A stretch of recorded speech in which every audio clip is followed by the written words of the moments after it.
دم باش تماشاوان ارکیز صباح رشید ز خلک ایروی هفوین ارکیز جوره پیشکش کم مجرمه ایرو لسر روشا سیاسی و اولهیه روجاوای کردستان و سوریه هر وها کنگرین چرا سرکرنا کریزا سوریه کنگرین نودارتیج بود چرا سرکرنا کریزا سوریه میوانیم الاستودیو مصطفی فیصل یوسف هفرز کار گشتی تبگرا چکسازیا کرد سوریه هر وها اندام امداریا گشتی انکاسی مصطفی بخیر هات الاستودیو ارکی سپاس ناف خیره دوی دست به کدا از دخوازم لسر روشا اولهیه روجاوای کردستان راستم او جیه و دمکه چند روزن چکدارم پیاده دست به حلمت که گرتنا جوانان جبور اشکری خواه نچاری کرنا اف حلمت بردامی حلمت دنا هوین وکو انا کسی و اف یک چوادی چه دخوازن جوی جاره گرتنا خورتان از تپیشیاوی دخوازم سپاس یک تایبتیش کادری آرکیرا جبر صال داويتي يعني ياغو كاريب وهر وقت رحناي بيني سر تشتيغو ملتي كرت السوري جيتي شيء وبو دنجي ملت تقلق هذا كادري وكاك صباح يا دي بالنسبه مثلا لشكريا نشاري قود بيد وقتي قود دست بيكر هي داويه 2014 هذا بري ريكفنا هوكي ما بهدوره جو اف ريكا يعني دبي خورت كوش برتون ومسألة لشكريانا شار ياقو خلكي بزوريش شعداد بن دميني نياقو يكش برخو كري يعني جبرخو راجي خباتي بكي نيا كاروباري جو كرد عودين السر هر شار بارشا كاري سياسي بي لشكري بي ايرو جي استخازم فينا تكسبكم وبيجم يعني خورت كيم معنا اي حجده حتى عمري سو سي سو شار وايرو جينها وقتي جو ليت قرن ايرو خلكيت بين الجعده هنا كان هي عمري انا بي حجده صار بري وينا الجعده تخازن وابقرن دبي سببك ايرو قال لك شو خورتي جو هي عمري انا بي حجده صار اي 16 صار 17 صار يجي تخازن رياش خرا ببينن از بيجم افيك ري بواري جو قال لك تعديل ملتي متكي اي هريجو كارن بقدمين واريكاريه بقدمين ج السفيلا رج كسي جفاكا سفيل جفاكيرا خورتن معنا الناف كردي سوري بل نها قالك كسين كوتين قرتن 8 كيمي هجد الصالينة هر وها قالك كز جهنا 8 زيدي 6 صالينة هناك جواجي دقهن حتى كو 6 5 صال وكو عندما كي بارتي ديمقراطية كردستان سوريا كو بريا چند روزان لعفريني هاتن شوطاندن دكوندا يعني الجور بيستنام يعني حجده حتى سيئة حتى انا حتى هناك ادقرين جارنا دبن حجده رجي وقتين ابو يعني من بيستي برنا بل ابيش 6 صال لي ابيش 6 صال براستي ريك نباش ريك نوافنا ريك برب فتنكد دي افيجو دوي كوني دا ودوي عمريش الصالي دبري يعني ريكا مظنج خرابي وفتني دناف خلكي دنا مال باطا دناف كرداب خوب خدا جهي شرمزار كرنيا جهي دوي ريفبريا بيدي السر بسكني هاجا بربي هاري جو اف مسألة بيش فنشن آثاري السلبية خراب سرنشن جهي شرمزار كرنيا جهي جارك دي تريد قيم وعرافي كردي دا اف مسألة نهاتنا بيدا كرن خاصة عمريش يستيوباني دا ايجو جهي حرمتنا نا ايجو مروبانا خدمتي يبكي غير يقولوا بتحقي انسانك اجمالا ويج جندي ويج باجاري بين التي بزوري بمرا بشغله بل هر واش غيري وي اوي 65 سال دو اندام الدنيا همان بارتي هبون 85 سال واز باورم 5 سال بون ارمان جاري بريا بهدل عفرين السيرفي كاري تشي چد خوازن يعني ايروجي قالوا خورتي وقفيا ايرو ايغول هرما عفريني بهتر بارتيا بدك سياغو كاري ناف خلكي دا خلق قدرك ديدا جارك دي ريغرتنك البيشيا كاري بدكسي جارك دي ريغرتنك البيشيا يكيتيا جواكي بهفدورا دبي سببك بهتر لفكتن شيد بيدنا بنا وي بارتيا قولوا دي بدكسا وبايدي دا افاغو تعدك زور قضيه كرديتكي بهتر او بايوندي وعلاقات ايجو دنابينا بدكسا وبايدي دا بهتر توتريتكي ياغو انعكاساوي الانجمنان اجتماعي كرديتكي والعلاقات كردستانيتكي وافنات في دايتي دنينا في دا قضيه متي دنينا بله ما ورنسر مجارك دن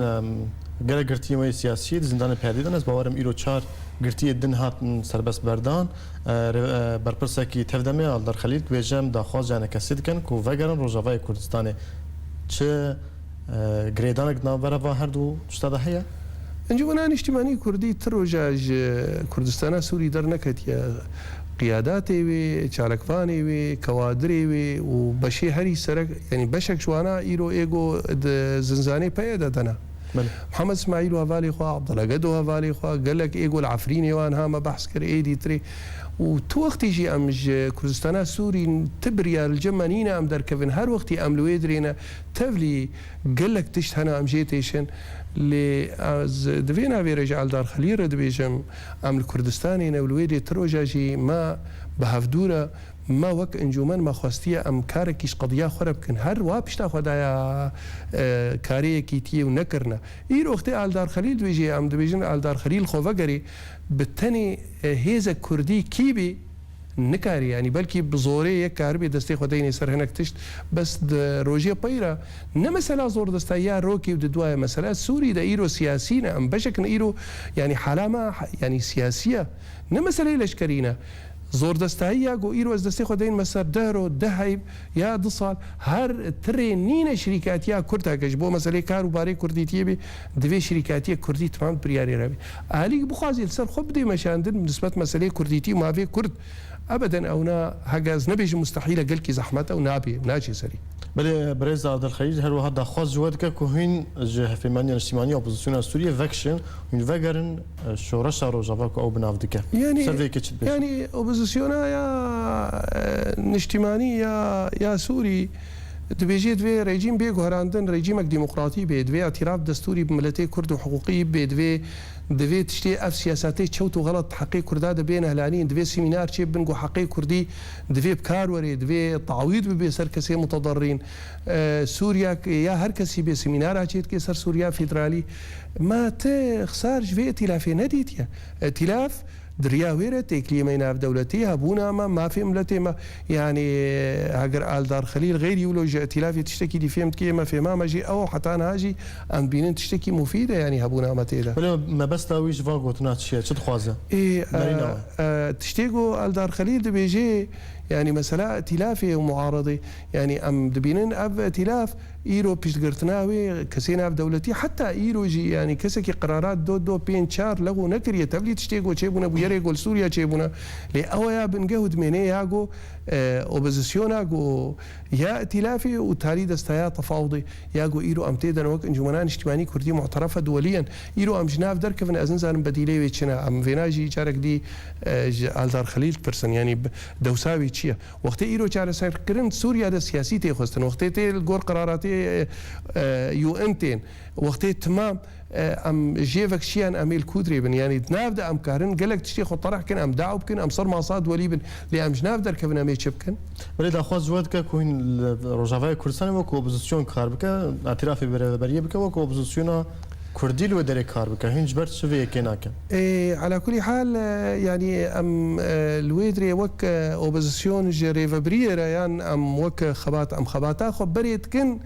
دجي ريجيما اسد حتى ايرو ام سكنن ام بيجن تري بوارنينا الى اف ريجيم دفي بيغو هراندن برنامج ما سياسي دبيجي ما في ملتي ما بمسألة بيك آنينا نظامك ديمقراطي اتحادي فيدرالي ياجو حتى إيرو ريجيما أسد خنادي بر روج رجادي تري بيتر دبيجي نسبة كردان دكا جاركي دبيجي ممكن فيدرالي جاركي أفتش تمام إيما أم الحنبرت سكنن أم دبينن إيرو جي شركات يا ما وك كرد اندروي سوريا دستوري سوريا وك نرينا ما يا سوريا فيدرالي ياجو إيرو بربيتشي سروي أساسي خلق سر سكن روسي غير روسات تمام إيرو دبيجن سوريا كلام مركزي واش بو نرينا خو تشكريا نرينا كنت نهار بيجا حتى ايرو نريني ميغو مكريو سر عردي ودنجيغو مغاندي غاي حدكي جلك دولتا قبول كريا حتى ادنا معارضه او نرينا لندن جلك وزراء خارجيه درفه ودري ديتري تكليه خو اتصالات موانا بهفدوره جو افنرين في بي غراندن حتى بنها مساله دستوري مستقبل بيشروجي بيدانين دوي ام شريكي ويبن افنريني ما بلكي جانا دبيجن ام فيدرالي قبول ناكن لي ازباور مساله المركزيه بويا رنگك راستي وانجمن كاريخ بردوامت هدا بني مثلا تفدم داخوازا دانوستاندنا بورد كان هون وكو انا كسين چمرجي وهنا هون دانوستاندنا بكن مرجي وهنا يعني اما مهاششا حزيران يا دهزار و بازده هذا كونغرينا توي كردي السيال داركت يكش برياري ما انه اما امرينا اجرن البيشيا دانوستاندني ئەواگو ئەمکاربن بە پای دێرەیان تەب دەمێرە ئەمکاربن شریکاتی وەک هەفتورە بکەن یاگو ئەم پێ خزمەتش قەدیا خۆرە بکەن و هەر وەختیژی ما ئەڤنامە گوتیە تەبلی ینی ئێشامەژ ممارەساتێک گوت بن قیاداتی ئەنجومەنێ دەگرن چالکفانێ وێ دەگرن سینۆر بەرواگرتینە تەبلی ولۆژی ئەڤنا ناهێلی گۆ ببێ سەبەبک مووقفەکی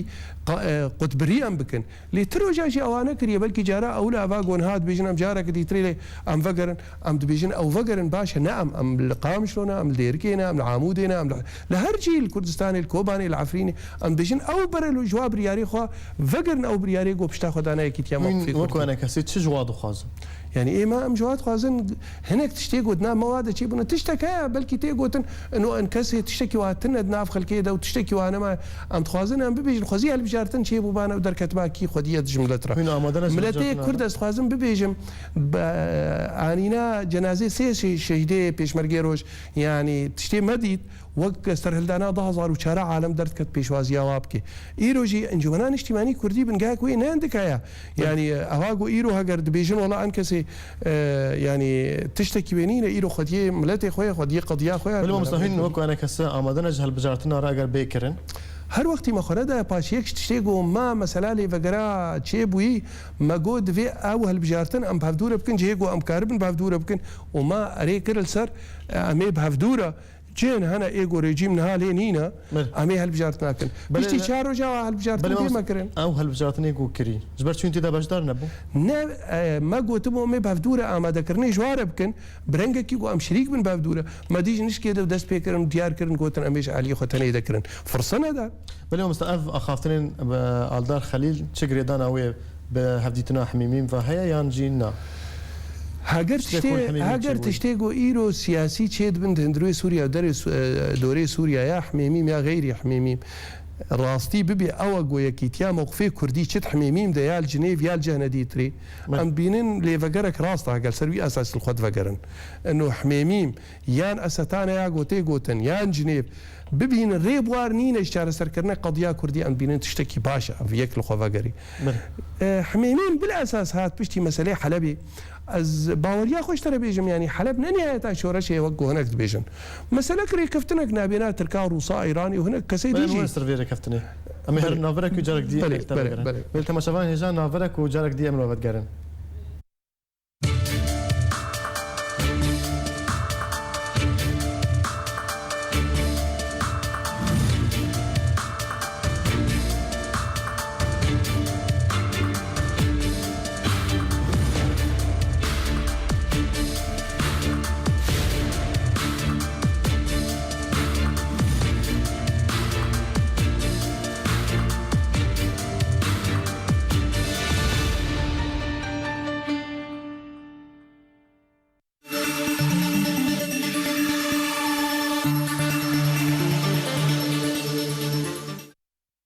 ولی تماشاوی هجا جارک دیدم باش جاردیم میوانی خواهم مصطفی سال یوسف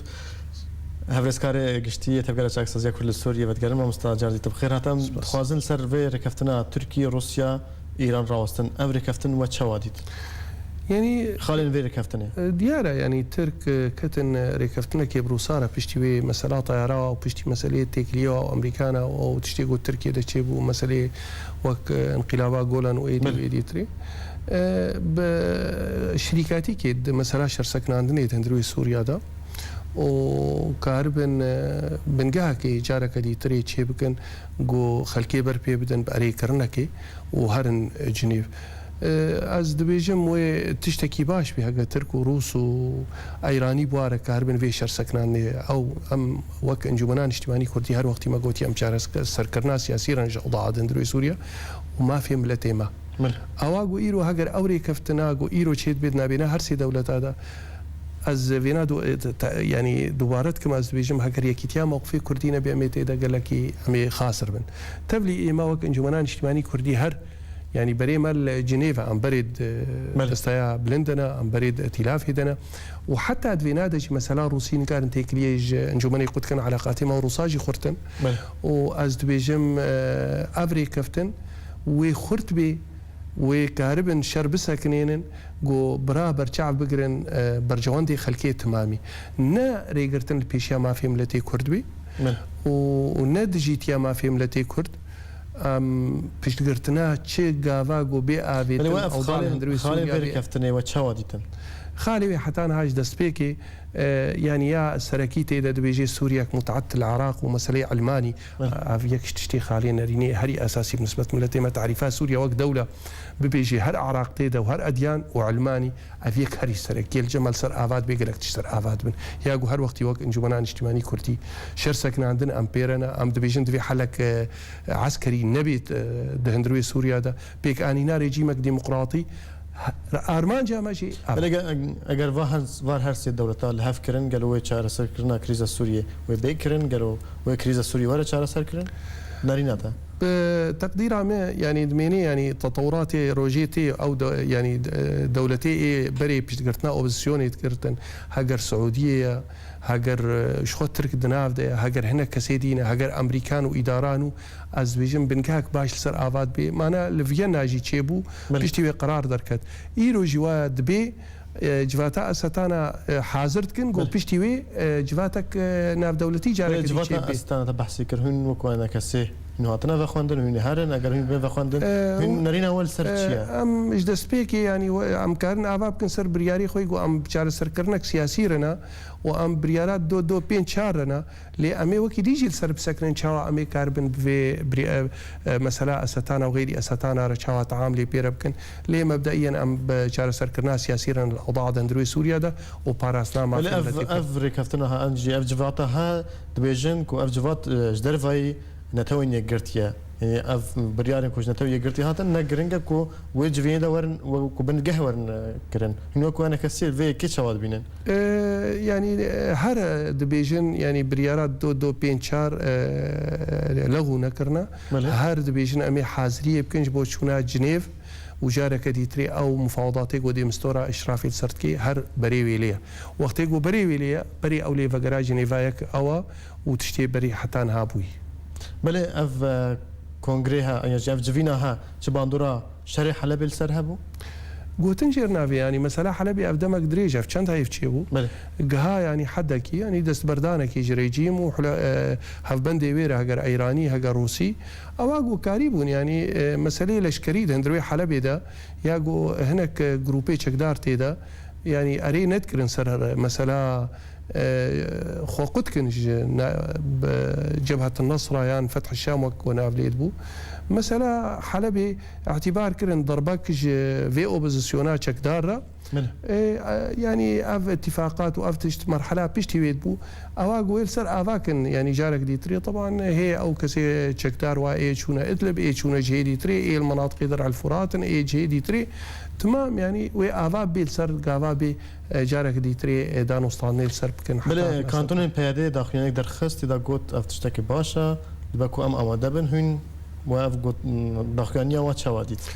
تشتكي باشا بيجن امي تولي بن بس بريجي قوتن داخلياني درخستن قوتن امي هرن جنيف بله دميني كاوي فينا فخستن يا ناينا فخستن سؤال دور ده لهجر اي ما توختي ما نقوت يا ام الهمبر نسكنينا بوقتها كده ما دعوت كر حتى كسينا جهاتنا في دولتي انه شاندك كرديه بي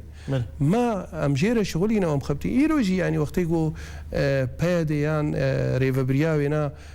بربي هري شاندك كردي سر بنغاكي غوبرا معقول وباراسنا ما في ملتي كرتي ذهبي يعني ما ريل بيشاوي نقرتيا وقت يرود بيجن امي هرن غريدا يبقلك اعتباراتي سياسيه بيكات ناوي نا از تصور ناكم يعني وقت شاندك بنافيريا فبريه بي فخستن ايرو الويدي ما دام ترك طرفك انت برام زلال جبر بيجن لي وقتيغو شاندك كردي بصريخ وهبي باعترافك بقراراتي وليد دو بين شار يعني هناك مسألة دي تري هالوستج اوبوزيسيوني ريجيم اجتماعي بل حميميم دخست كو جفينا حميميم دخست كو شاندك كردي وصل كو اخفتنا تدبيجه شاندك كردي قرتي شيكا قالوا ناو مسألة كو شاندك حميمي كو او علي كو شوين حميمي تمثيل كردا كان دوي جفينا دا خابن يعني ايجو شاندا تشيكي يعني رنجي بخستنا ضابطي روسي حميمي ميغو شاندي حتى كي جا درجه السر هات سكنان دراسه كارمن بيكو اي ما مساله كيتيا موقفي كردي ريكفتنا دهوكي كامله دبيجي تفدم دبيجي انجوان دبيجي اي دربه يعني اف كسي يقول ناف كربون فلان بارتي فلان بارتي فلان بارتي كسك يقول ندوي ليفا قريدتنا كافي بو مجرو صار يجو روبرو مجوارجو تبو خازي كيتيا موقفي كردي وشاندا كردي مرجعيه كردي هيا اتفاقات هوك نحو جي افرنجي جو جنوفر ام فقر مربعي صفر كسياسيين ام يشلو ام سياسيين بري متفق بون لشكري ام متفق بون ريفبري ام ما بافدور كربو ازبيجم يعني نكاريبون يعني حتى ايجو هناك بير ابوبون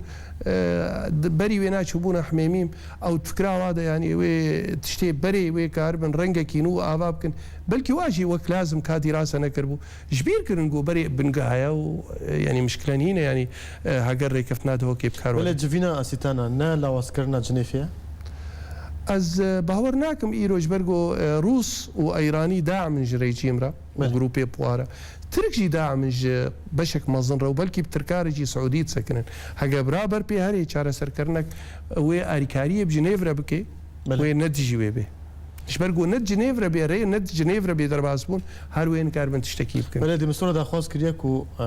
مها شباطه ب جنيف ورا دار خستن كونغرس جنيف يعني داستاندن جنيف ورا دار خستن هين وكو انا كسي د جنيف دانا هين كونغرس دانا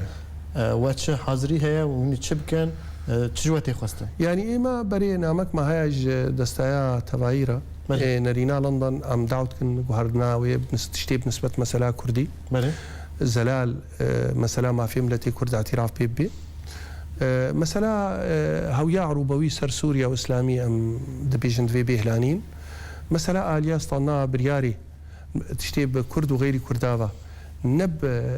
ددوش سسيا وقت بيجن اغلبيه سلسين دفي بتوافق بي اف تمام ام جيرت شغل نهاجي ام كاركيت كن ام كاربن ويبجه بكن وامي باوبوزيسيوني رجي بهفبنديا سوري رجي ائتلافي رجي دنوستين سروي اساسي ام بريجير حاضر